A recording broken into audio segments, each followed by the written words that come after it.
News and Hard Talk with Stephen Sackur. Hard Talk today comes from Westminster. My guest is Israel's Defense Minister, Ehud Barak. In the past few weeks, strategic assumptions about the Middle East have been turned upside down.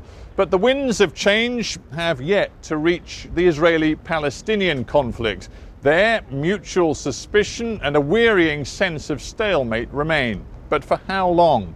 And does Israel need to find a new strategy for a changing Middle East?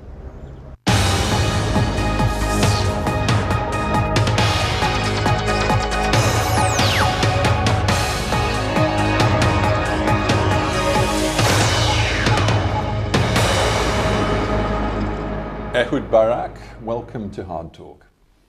Do you think it's fair to say that this wave of popular revolt we see across the Middle East, across the Arab world, it's left the Israeli government looking uneasy?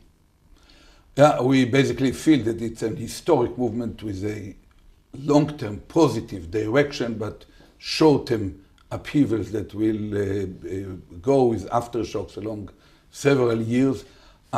Basically, I am a great believer in waking up the Arab people, the streets, to come to Moderna, but there will be a price. We find ourselves isolated, become clear that at the moment of truth, we'll have to rely upon ourselves. Yet, I see it as extremely crucial to keep the normal relationship with the United States and with Europe. We are basically an isolated outpost of the Western way of life in a totally kind of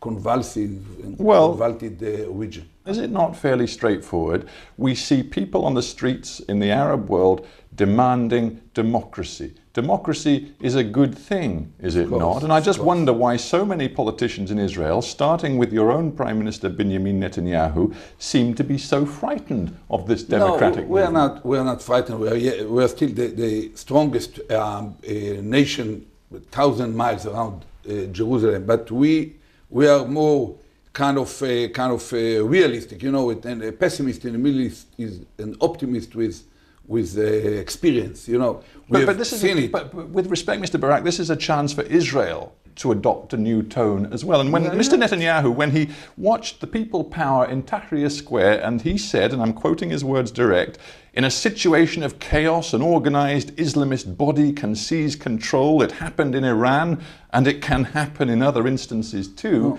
It sounds like Israel isn't adapting to the new situation. No, I don't think that that's true. I think that Iran is not an example. Egypt is not an Iran. So he shouldn't have said that. It was a mistake. No, I don't think so. You know, it's the intuitive response of a leader, especially one who is responsible for a nation under attack. You have to remember one more point. The Arab societies are not yet pluralistic. You cannot expect Jeffersonian democracy to kind of emerge automatically or immediately. So we are entering into painful process in the right direction.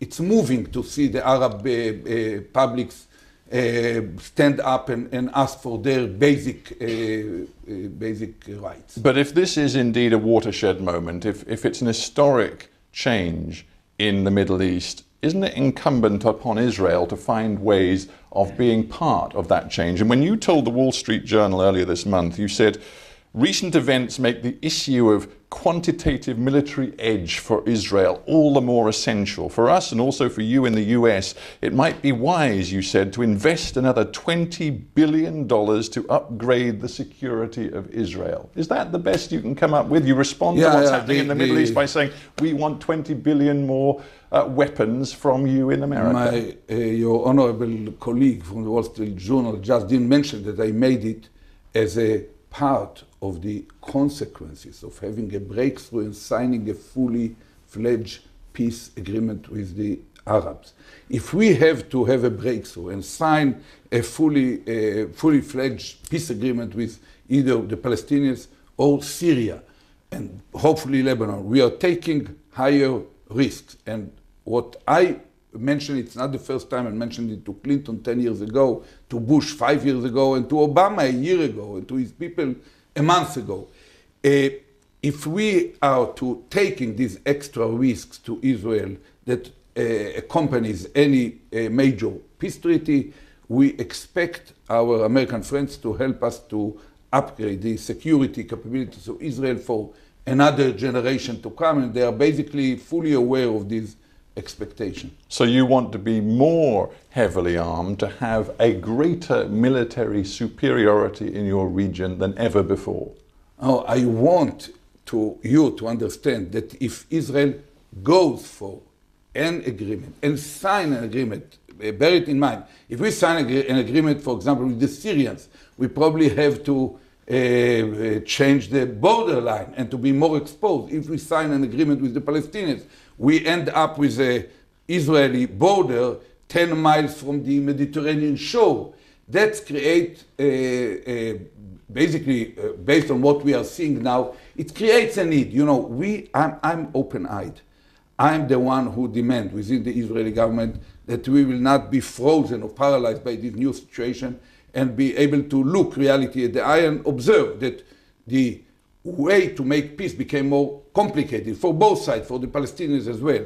But the alternatives became so much worse that we have higher incentive rather than lower incentive to go and to take the tough decision and change reality and move toward peace. But having said that, we are there alone. So with all unpredictabilities of the situation we are witnessing today, there is a need for Israel to upgrade its security for the long term. Sure.